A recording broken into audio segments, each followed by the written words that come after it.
I hear the girlies are yearning for more long form content, so of course, here I am to oblige the wishes of the masses. Hey, it's Joelle. Welcome to Dish Average Joe. Word on the street is that 2026 is a new 2016, and I feel what that means for all of us is a return to some of our OG YouTube classic formats. So, in the spirit of things, today I'm going to be sharing with you some of my tip top favorites, some of my most loved items from the first 3 months of 2026, aka my Q1 quarterly favorites. So, yeah, let's get into it. So, the first category today is fashion, and I think fashion is such an interesting one because my style has changed so much over the last, let's say, 5, 6 years. I'm now 21, going 22, and I think I really started taking an interest in my style when I was like 15 or so, 15, 16 maybe. And more recently, I'm kind of more on the vibe of like slightly more of an earthy boho vibe to my dress, I suppose. But I think right now I'm reaching a point where I'm kind of really solidifying my style, and finally I feel like I have a wardrobe that reflects me. So I want to share with you some of the pieces that I have that have been helping me to really upgrade and enjoy my wardrobe lately. So the first thing I want to share with you is these brown boots I got off Vinted. These were £10 off Vinted. They were £45 originally. They were unworn, unused, brand new boots with the tag on when I got them. I've been looking for brown boots for a minute because I have a pair of black boots which I really like, but I don't really have any like brown like casual shoe, I suppose. I have a pair of Converse, but they're pretty battered at this point because I've had them for a few years and I wear them to like the gym and just everyday kind of errands. I wanted something that was a bit more durable and also something that wasn't too similar to the Converse, so I didn't just feel like I was repeating a purchase because that doesn't really make sense in my head. But yeah, I got these boots. I love them. They're very comfortable. They have a slight heel. The thing I like about these boots is that I can kind of wear them with anything. I'm wearing them mostly with jeans right now purely because of the weather, but I feel like as things warm up and it gets to be summer, I'm planning to wear this a bunch with some skirts, like long skirts, jean skirts. I think it's gonna be banging, but we'll see. Okay, the second thing I wanted to share with you is these flares. These are also from Vinted. They're kind of like a medium blue wash. They're not super light, they're definitely not dark. The reason I like these pants so much is because they fit me. I am short, but I'm also not flat. But it does mean that it's kind of hard for me to find trousers that fit because either I have to buy trousers that they either fit my hips but don't fit my waist or vice versa, or they fit my hips and my waist but they're way too long. Yeah, these trousers really, really fit me and they are T once again. The next thing I have here is these brown heels. These are from my mom. They're not Vinted, but they're basically secondhand, I guess. They are like a really tiny, tiny kitten heel. They're brown, like a bronzy brown color, I guess you can see. I love them very much. This is the heel I wear kind of when I want to wear something like that's primarily warm or earth tone, like an outfit that's maybe made of like creams or oranges or whatever. I like to wear these shoes with them. Not only are they really small, like the heel is really small, which makes them really easy to walk in, but also they're like not too bedazzled or blinged out to where can fit with very casual outfits, which is what I like. So yeah, the next thing I want to show you are my linen trousers. Okay, I have two pairs of linen trousers right now. One is white and one is like this off-white kind of cream color. But I like linen pants because they're breathable, so they're really good for the warm weather because you don't get sweaty because they're like very flowy and like the air can move through the fabric or whatever, I don't know. So that's A1. But also, I feel like I have quite a few like statement tops, and sometimes it can be really hard to find like bottoms that kind of pair well with that and don't clash with them too much. I find that because a lot of my clothes are warm toned, they don't necessarily go that well with some of the like blue wash jeans I have. But yeah, I wear these all the time because they're really comfortable. They have a drawstring which makes them adjustable. And once again, these fit my freaking legs. Now we're done with fashion. My next category for favorites is beauty, and I'm splitting this into skincare and makeup. So let's start off with skincare. For me, skincare has definitely been a very, very long journey. I hit puberty very early on. I had breakouts from the age of 8 until I was like 18 probably, which was very disheartening, especially because when I went to school, a lot of people didn't seem to get acne. Like I don't really know what it was. Maybe they just had like good genetics or something, I don't know, but a lot of my friends didn't have acne, especially not to the extent that I did, and I really was very insecure about it. Right now I was seeing my skin with no filters and no makeup, but the most important thing is I don't really get pimples like that. Like I don't really have new pimples popping up, and I think that's because I started to think a lot more about how much products I was putting on my skin. So what I now kind of do is try to take a less is more approach as much as possible and really just like have it stripped down to the bare basics that will allow me to address my primary concerns of my skin. But for me, the primary concern of my skin is texture, because even when I wouldn't have breakouts, I'd have like kind of like clogged pores that make my skin look really rough. So here are the 3 products I wanted to bring to your attention. The first one is a salicylic acid cleanser. I got this from Superdrug, its own brand. Salicylic acid is really good for dealing with clogged pores and also dealing with textured skin. I love it. I use it only like twice a week because it's an active ingredient and it can make your skin more sensitive to the sun, for example. It's really important to use it in moderation. The next product I've been using is the Annual Heart Leaf Pore Cleansing Oil Cleanser. I use this oil cleanser when I wear makeup only, so I use it when I wear any kind of like complexion product, so concealer, foundation, bronzer, blush, and I use it to double cleanse my face because it can be a bit stripping if you overuse it. I just had a bunch of like open unclogged pores and it has really helped to smooth that out and also stop me from getting those like annoying breakouts around your hairline, which you can get if you don't remove your makeup too well. The last product I wanted to talk about is the Ordinary Retinol. I guess you can call it a serum. I use it at night. I think that this is the sole product that changed my skin the most. Like, this is the thing that calmed my breakouts down, helped me to stop getting pimples, and also helped me to like lose the scarring a lot faster. I started using this product when I was 19 years old. I'm now 21 going 22. I also have had 3 serious breakouts since using this product. I have had no complaints. I love this product. The only thing I will say, you have to use sunscreen. If you don't want to use sunscreen, you can't use retinol. So yeah, pick your poison, I guess. Those are just sort of some of the products that have really helped my skin to feel and look its best with and without makeup. And speaking of makeup, that is our next category. I have 4 things to bring to you today. Number 1 is blush. I love blush, okay? I spent too much time in my teens trying to make my face something it wasn't. I saw the baddies with the snatched faces, the high cheekbones, the sharp jawlines, and I wanted it so bad. Guess what? I have an egg head. Like, I'm a brown, beautiful egg, and that's how my face is, and that's probably how it's always gonna look. So, since I've accepted that part of my face and my appearance, I try to emphasize those features now instead of trying to hide them. So, the first product I want to bring to you is the e.l.f. Camo Blush. This is in the shade Coral Crush, and not only is it pink in the tub or the tube, but it's pink on my face as well, and that is amazing. When you have brown or dark skin, you cannot tell me it is not hard to find a blush that stays the same color as it is on the pan or the tube when it goes on your face.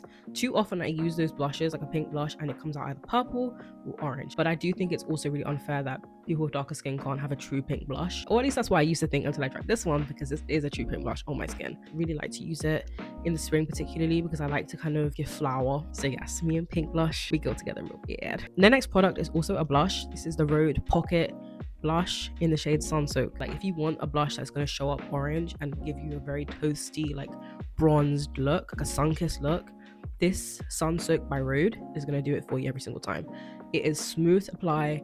There's loads of product in there. I've had this since December and it's barely run out. I feel personally that you could use it by itself. Like, I sometimes just wear it by itself, and even if you want to wear it with concealer, it blends beautifully with them. I use hydrating concealers personally, so I can only speak from that perspective. If you use matte ones, you'd have to let me know. But both concealers that I use, both full coverage and light coverage, blend beautifully with this blush, and I can't recommend it enough. Okay, the next product I want to talk to you guys about is a concealer. This is the L'Oreal True Match Radiant Concealer. It's a serum concealer. It's light coverage, therefore it's a minimal concealer. I know everyone wants to go and try concealers and then be mad when they don't cover things up, but low-key, if you read the tub, you would know that it says it's light coverage or it's like a serum concealer, which means it's going to be a thin formula. On the everyday, it's just really nice and subtle in my opinion. I have fine lines under my eyes, like just by nature of my eye shape, and this is one of the few products I can use under my eyes that doesn't cause any creasing, even without a powder. Hear me good. I can wear this concealer all day with no powder and I don't get lines, no creasing. Great concealer. The last product in my makeup favorites is the Fenty Lip Oil. I have this in the shade Cacao. It's super hydrating. It's not sticky, which is amazing because I have sensory issues. So lightweight, and it's very blendable and buildable with other products. And I've used this with lip liners, eyebrow pencils, lipsticks, and other lip glosses, and it blends beautifully with all of them. And for me, most importantly, it doesn't make my lips burn. I have used other lip oils from other brands, I won't name names, but I have, and I've gone outside with them and my lips literally get like charred. The Fenty one doesn't do that to me, and that's why I'm a ride or die for this lip oil, because it's brilliant. The next category for my favorites is music, and I have 3 artists for you: Willow, Tiny Temper, Michael Jackson. The Willow album I've been listening to on repeat lately has been in Pathogen 2024, and I thoroughly enjoy it. Some of my favorite songs from it: The Fear Is Not Real, Big Feelings, and Between I and She. Those are my 3 top songs from that album by Willow Smith. It's brilliant. She makes bangers every single time. I can't lie to you. Like, she does make bangers in general, but that album touches something in my soul that I can't even explain to you. I think that you should all listen to it and give me your thoughts in the comments. The second artist I want to bring to you is Tiny Temper. Made quite a few like banging sort of party club tunes in my opinion. Obviously at that point I was 6, so I wasn't in the club listening to it. In fact, I'm 22, I still don't go to the club, so I don't listen to it there. I only listen to it in my house and on the way to uni and on the way to work. And the album I'm talking about is called Disco Overy. It has great songs. Some of the songs I'm talking about here are Pass Out and Frisky. Great songs. You should listen to them. My final artist, Michael Jackson. The discography behind the name is crazy. He just produced banger after banger after banger. I love all his albums, so I can't tell you which one particular I've been listening to because I listen to all of them. My favorite songs are Streetwalker, Chicago, Heaven Can Wait, Who Is It, and Rock With You. They're all bangers, to be honest with you, but those are 5 that get me in my feels every single time. So moving on swiftly to film and TV. I don't actually feel that qualified to make this part of the video because I'm actually kind of a serial non-watcher of media. Like, I haven't seen anything. If you ask me, have you seen Mean Girls? No. Clueless? No. Legally Blonde? No. I promise it's not because I'm trying to be different. It is simply something to do with the way my brain works. Someone will give me a recommendation for a show, right? They're like, you should watch that. I'm like, oh, that sounds really interesting. Cool. Immediately my brain forgets it, gone. So it's really hard for me to watch stuff because I go on Netflix, on Disney Plus, and I don't know what's good because obviously I've not seen anything before. I can't really like try and have a yardstick to measure things by, but I also can't remember anyone's recommendations. However, that was me of old. Me of 2026 Q1 has actually been watching more things, thankfully. And the reason I've actually been watching more things, I will tie it up to my Filofax. I have a tracker in there, essentially like a TBW for shows and movies I want to watch, and it's been really helping me to keep on track of things I want to watch and reminding me to actually watch them and document them, which is great. So here are some of the things I've watched in the last few months that I really enjoyed. We'll start with series because there's only one, and it is Grey's Anatomy. As a medical student, how have you not seen Grey's Anatomy before now? I've heard people talk about it all the time, but when I heard there were like 20 plus seasons, I was like, I'm low-key not gonna have the time to watch that. How wrong I was. I started watching this in like January or February. I'm loving it. It's full of drama. Sometimes it's really ridiculous. There are some crazy plot points that are strange and highly medically unethical and illegal probably, and coercive and crazy and corrupt, but the show is great television. It's great drama. It's great for making fan favorites and exploring very strange medical legal plot lines that could never really happen in the NHS because you would genuinely end up in jail. Now we've gone through the show singular that I've watched this year. We're going to go into movies. I like Ghibli movies. I just started watching them this year. I made it a goal of mine to get through the Ghibli movies this year, and so far I've watched quite a few, and my 2 honorable mentions from this are Spirited Away and Ponyo.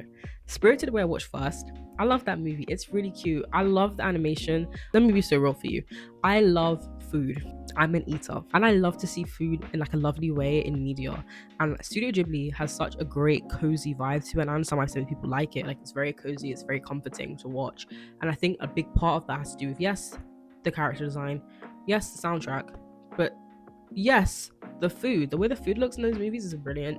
Spirited Away is really great, and it's kind of centered around the idea of exploring the consequences of human greed and selfishness.